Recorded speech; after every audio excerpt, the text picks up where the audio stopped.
Mr. Mayor, Mr. Commissioner, Excellencies, ladies and gentlemen, welcome to the 4th Annual Athens Democracy Forum.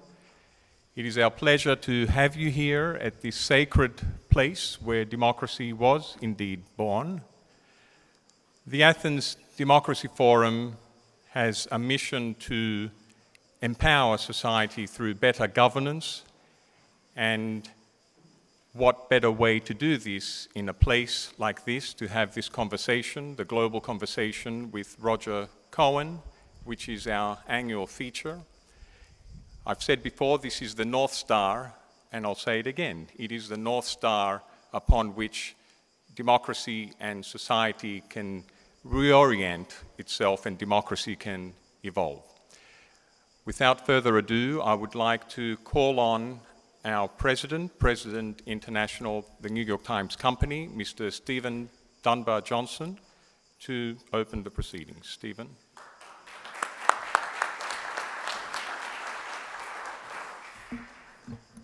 Good evening in this magnificent setting. Your Excellencies, ladies and gentlemen, dear friends, this is the 4th Democracy Forum that we at the New York Times have been privileged to convene with the United Nations Democracy Fund, an agency dedicated to promoting democratic rule, and with the strong support of Mayor Kaminis and our friends here in Athens. Athens, the cradle of democracy. We have also been honored to have had the strong support of the President of the Hellenic Republic, His Excellency Mr. Pavlopoulos, for which we are also very grateful. The city of Athens and the United Nations Democracy Fund are our natural allies in this endeavor, and we are proud to work with them. We too are proud to have Kata Marini as publishing partner here in Greece. We have been together, I think I worked out today, for over 18 years with Kata Marini. That may not seem long in the context of this magnificent place here, but believe you me, in the context of the media world, it's a very solid marriage. Our ability to convene this event and build upon it each year is dependent too on the support of our sponsors, and I would like to thank, especially to thank Costa Navarino, that little slice of heaven not too far from here on the Peloponnese. They are our principal sponsors, and we're very grateful for your support. Akiris, thank you. I would also like to thank our headline sponsor, Google, and our gold sponsors, Thales, and This Is Athens, and indeed all of our generous sponsors, Aegean Airlines, EBRD, GNTO, Eldorado Gold, Libra Group, OTE, Elpedson, and the American College of Greece. As my colleague Serge Schmiemann suggested in his excellent article in yesterday's Democracy 2016 section in the International New York Times, we are very confident that this will not be the last such forum. That's because democracy, human rights, the rule of law, and all the related institutions are permanently facing an existential challenge. As Serge pointed out in his column, democratization is never achieved.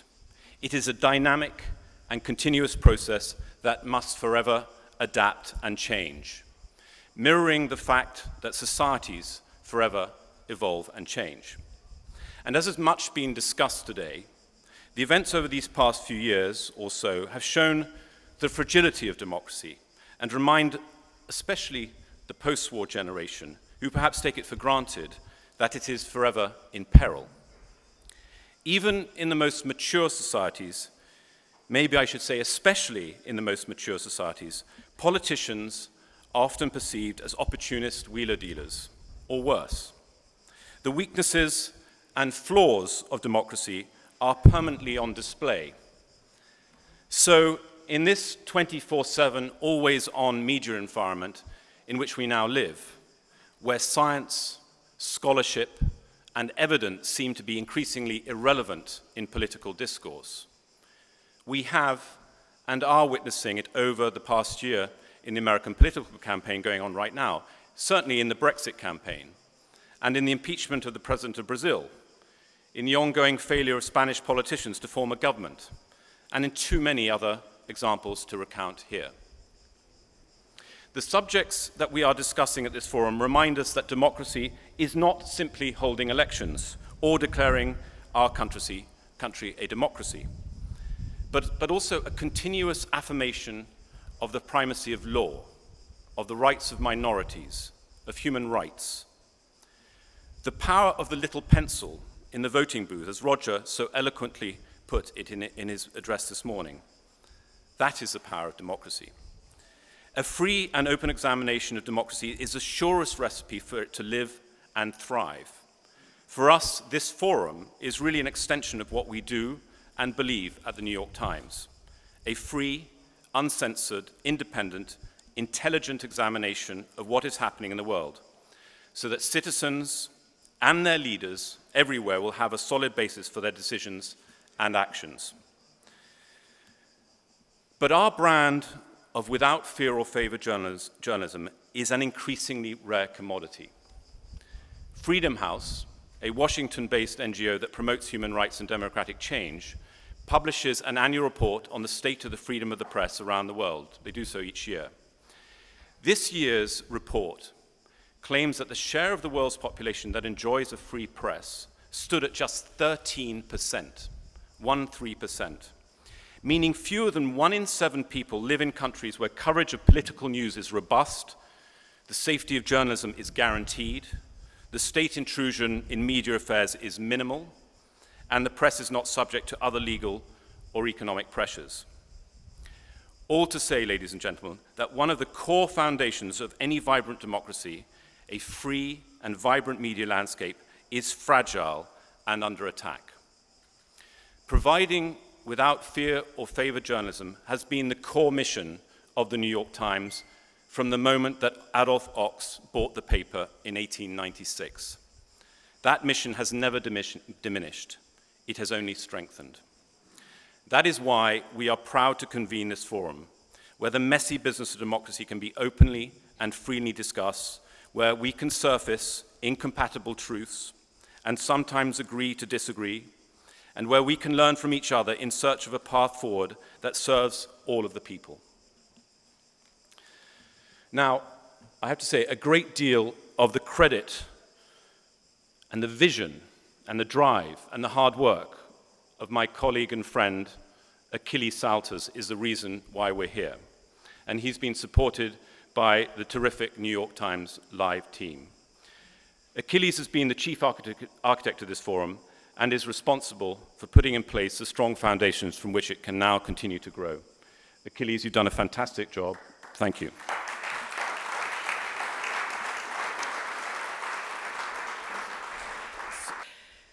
This is my 4th year here. Having been in since the beginning of the forum, I'm privileged to have been involved as it's grown from a 2-hour event, which it was in year 1, to a 6-day program this year. But there's more doom and gloom building on what Stephen just told us. As we gather today for the International Day of Democracy, we've heard about various pressures, including in UN Secretary General Ban Ki-moon's video message this morning. What I'd like to ring a warning bell about is something we haven't talked about so much, which is the shrinking space for civil society. Civil society being that world of, thank you, Alexandra. Civil society being that world of organizations and movements that are neither the state nor the market. The men and women all over the world who prove that democracy is not a spectator sport, that it requires ongoing participation, and that this does not mean going to the voting booth every 4 years alone, and it doesn't mean tweeting. It means the daily painstaking work of holding governments accountable, of giving the voice to the diverse interests of the population, including and especially its most vulnerable.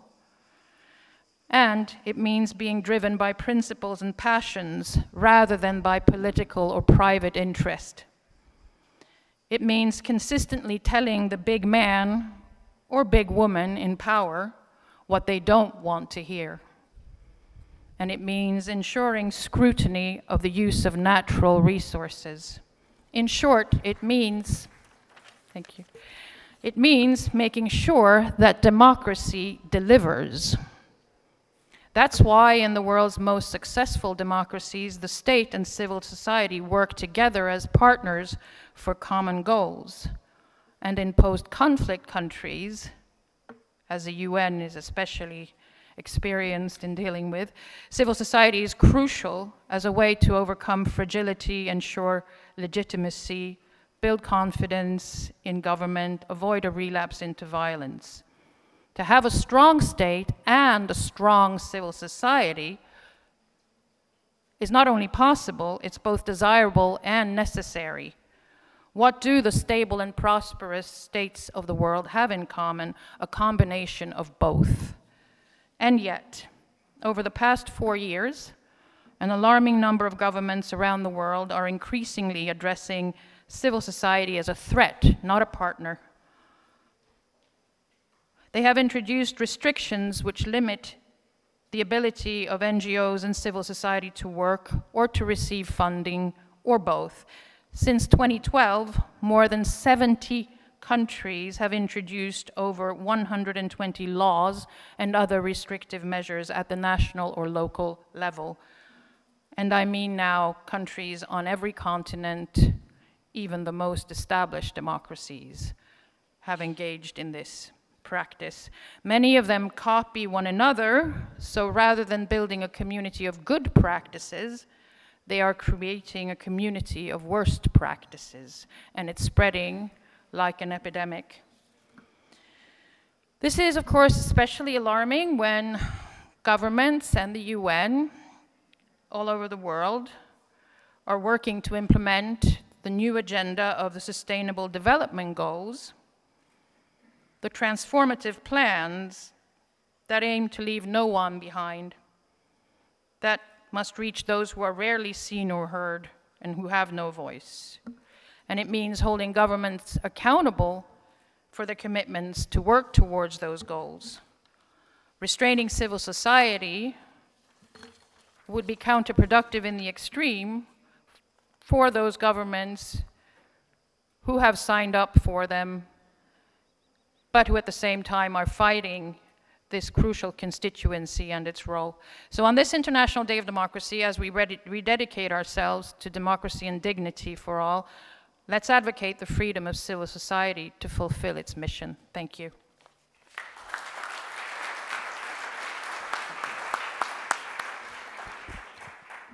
Κυρίες και κύριοι, η Αθήνα για τέταρτη συνεχή χρονιά φιλοξενεί το Athens Democracy Forum, που διοργανώνεται από τους New York Times με τη συνεργασία του Ταμείου για τη Δημοκρατία, του Οργανισμού Ηνωμένων Εθνών, του Δήμου Αθηναίων και της εφημερίδας Καθημερινή.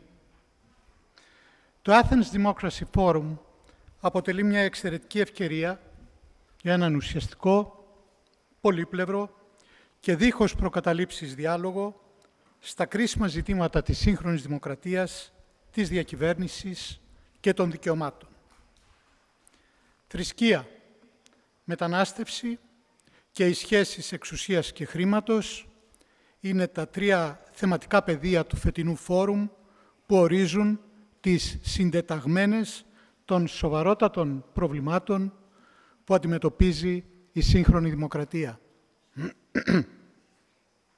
Μια άνευ προηγουμένου κρίση στον Μεσογειακό Νότο που δημιουργεί ένα τεράστιο κύμα προσφύγων αλλά και μεταναστών. Αιματηρές τρομοκρατικές επιθέσεις στην καρδιά της Ευρώπης και όχι μόνον. Άνοδος του εξτρεμισμού και παρατηνόμενη οικονομική κρίση που διευρύνει το χάσμα πλουσίων και φτωχών παγκοσμίως. Επίσης, μία σειρά από εκλογικές αναμετρήσεις στο επόμενο χρονικό διάστημα είναι πιθανό να αποβούν καθοριστικές για το μέλλον της δημοκρατίας, τόσο στην Ευρώπη όσο και στη ΣΥΠΑ. Έχω κυρίως υπόψη μου την εκλογή για την ανάδεξη Προέδρου στις Ηνωμένες Πολιτείες τον προσεχή Νοέμβριο, τις βουλευτικές εκλογές σε Γαλλία και Γερμανία, τις επαναληπτικές εκλογές για ανάδειξη προέδρου στην Αυστρία, το δημοψήφισμα στην Ιταλία για τη συνταγματική μεταρρύθμιση. Γενικότερα, οι εξελίξεις φαίνεται να δικαιώνουν όσους προειδοποιούν ότι η δημοκρατία των μεταπολεμικών δεκαετιών, που λίγο ως πολύ θεωρήσαμε ένα αυτονόητο κεκτημένο, διανύει μια περίοδο ενός σκληρού τεστ αντοχής. Και όμως, σήμερα απαιτείται περισσότερο από ποτέ η δημοκρατική εγρήγορση όλων μας. Ο αναστοχασμός και η επιστροφή στις θεμελιώδεις αξίες μας. Γιατί η δημοκρατία εξακολουθεί να αποτελεί τη μοναδική συνετή απάντηση στις προκλήσεις της εποχής μας. Διανύουμε μία περίοδο κατά την οποία η δημοκρατία, όπως είπα, καλείται να αποδείξει την προσαρμοστικότητα και τη βιωσιμότητα των παραδοσιακών θεσμών πολιτικής αντιπροσώπευσης. Την ίδια στιγμή όμως καλείται να κερδίσει το στίχημα της αξιοπιστίας, του πλουραλισμού, της αλληλεγγύης, της διασφάλισης των δικαιωμάτων και των ελευθεριών. Το κυριότερο, να επανακτήσει την αξιοπιστία της και στις νέες γενιές, δημιουργώντας καινούριους διάβλους επικοινωνίας και συμμετοχής. Η δημοκρατία καλείται επίσης να διασφαλίσει την πρόσβαση στα βασικά δημοκρατικά αγαθά για τα παιδιά του κόσμου. Γιατί τα παιδιά δεν είναι, όπως συνηθίζουμε να λέμε, οι αυριανοί πολίτες. Τα παιδιά αποτελούν σημερινούς πολίτες. Και όλοι οι θεσμοί πρέπει να εγγυηθούμε ότι κάθε παιδί θα έχει πρόσβαση στο αγαθό της εκπαίδευσης και στο σχολείο. Πρέπει να αντισταθούμε στην μυσαλλοδοξία και στις διακρίσεις. Όλοι διαφορετικοί, αλλά όλοι ίσοι στις ευκαιρίες όπως και στην ευθύνη. Αυτό σημαίνει δημοκρατία και το τονίζω ιδιαίτερα γιατί έχει μεγάλη σημασία σήμερα στην χώρα μας. Ο αγώνας για δημοκρατία είναι διαρκής, σύνθετος, κρίνεται σε πολλά ετερόκλητα πεδία, δοκιμάζεται από απρόβλεπτες εξελίξεις και έκτακτες συνθήκες. Στην ανθεκτικότητα ή και τη θωράκιση του δημοκρατικού πολιτεύματος αναδεικνύεται πια διεθνώς ο ρόλος των πόλεων. Στα μεγάλα αστικά κέντρα, με την υπερσυγκέντρωση του πληθυσμού, δοκιμάζεται κατεξοχήν ο πλουραλισμός, η ανεκτικότητα, η πολυπολιτισμικότητα, η κοινωνική συνοχή, γενικότερα ο σεβασμός των δικαιωμάτων. Σήμερα όμως στις πόλεις, στα μητροπολιτικά κέντρα, οικοδομούνται και νέες μορφές πολιτικής και κοινωνικής οργάνωσης πέρα από τους παραδοσιακούς θεσμούς. Μια νέου τύπου αστική συνύπαρξη αναδύεται που επιτρέπει καινούριους τρόπους κοινωνικών συνεργειών που καθιστούν εφικτή την ειρηνική συνύπαρξη, την αλληλεγγύη, τον αμοιβαίο σεβασμό. Πράγματι, οι πόλεις είναι οι φορείς των μεγάλων αλλαγών, των νέων συμμαχιών, της καινοτομίας. Είναι άλλωστε εκείνες που αντιμετωπίζουν και τις τεράστιες προκλήσεις, εκείνες που πρώτες δέχονται το βάρος των κρίσεων, τις επιπτώσεις των σκληρών μετασχηματισμών και των απρόσμενων αλλαγών. Από την άλλη πλευρά, στο επίπεδο της κεντρικής εξουσίας, πρέπει πάση θυσία να περιφρουρήσουμε την λειτουργία των παραδοσιακών θεσμών πολιτικής αντιπροσώπευσης. Αναφέρομαι ιδίως στον ρόλο του Κοινοβουλίου και στον κίνδυνο της διαρκούς υποβάθμισής του. Κίνδυνο που εγκυμονούν αφενός η υπερβολική ενίσχυση της εκτελεστικής εξουσίας και αφετέρου η γοητεία που φαίνεται να ασκεί διεθνώς η λεγόμενη δημοψηφισματική δημοκρατία. Κυρίες και κύριοι, συζητώντας και φέτος κάτω από την Ακρόπολη, είναι μια ευκαιρία να θυμηθούμε ότι η κρίση της δημοκρατίας είναι, τηρουμένων βεβαίως των ιστορικών αναλογιών, παλιά όσο και η ακμή της. Το στίχημα μιας δημοκρατικής διακυβέρνησης που δεν διολυσθένει στον λαϊκισμό και στη δημαγωγία, ούτε είναι ευάλωτη στον εξτρεμισμό, είναι ένα στοίχημα διαρκές. Είναι ένα από τα μαθήματα, μια διαχρονική κληρονομιά της αθηναϊκής δημοκρατίας. Χρειαζόμαστε έμπνευση, όραμα, γνώση και πολιτική στρατηγική για να θωρακίσουμε τη δημοκρατία, αναβαθμίζοντας την αξιοπιστία των θεσμών και τον αδιαπραγμάτευτο σεβασμό των δικαιωμάτων του ανθρώπου. Αυτό από φέτος ο Δήμος Αθηναίων καθιερώνει μία ξεχωριστή διάκριση, το βραβείο Δημοκρατίας της πόλης των Αθηνών, που θα απονέμεται σε προσωπικότητες διεθνούς ακτινοβολίας, δημοκρατικά ενεργούς πολίτες ή φορείς, οι οποίοι με το έργο και την ηθική τους ακεραιότητα συμβάλλουν στην υπεράσπιση των αρχών της δημοκρατίας και των δικαιωμάτων του ανθρώπου. Το βραβείο, αναπόσπαστο πια τμήμα του Athens Democracy Forum, θα απονέμεται κάθε χρόνο στις 15 Σεπτεμβρίου, Διεθνή ημέρα της Δημοκρατίας. Φέτος, τιμούμε τον διεθνώς αναγνωρισμένο για την υπεράσπιση των ανθρωπίνων δικαιωμάτων κύριο Κένεθ Ρόθ. Από την θέση του εκτελεστικού διευθυντή του Παρατηρητηρίου για τα Ανθρώπινα Δικαιώματα του Human Rights Watch, ο Κένεθ Ρόθ, μεταξύ άλλων, έχει δουλέψει ασταμάτητα για τα δικαιώματα των γυναικών, των παιδιών, των μεταναστών και των ομοφυλοφίλων, καθώς και για τη διεθνή δικαστική προστασία για εκείνους που υπήρξαν θύματα πολέμου και κακοποίησης. Ο Κένεθ Ρόθ έχει αναδείξει και ζητήματα οικογενειακής βίας, εμπορίας ανθρώπων, καθώς και της στρατολόγησης παιδιών σε ένοπλες σειράξεις. Για την πόλη μας, για την πόλη της Αθήνας, η βράβευση του κύριου Ρόθ, με την οποία εγκαινιάζεται ο θεσμός του βραβείου Δημοκρατίας, αποτελεί χαρά και τιμή, μία από την πλευρά μας θρητή διακήρυξη ότι ο σεβασμός των δικαιωμάτων του ανθρώπου είναι αδιαπραγμάτευτος για όλους τους πολίτες του κόσμου. Ευχαριστώ για την προσοχή σας.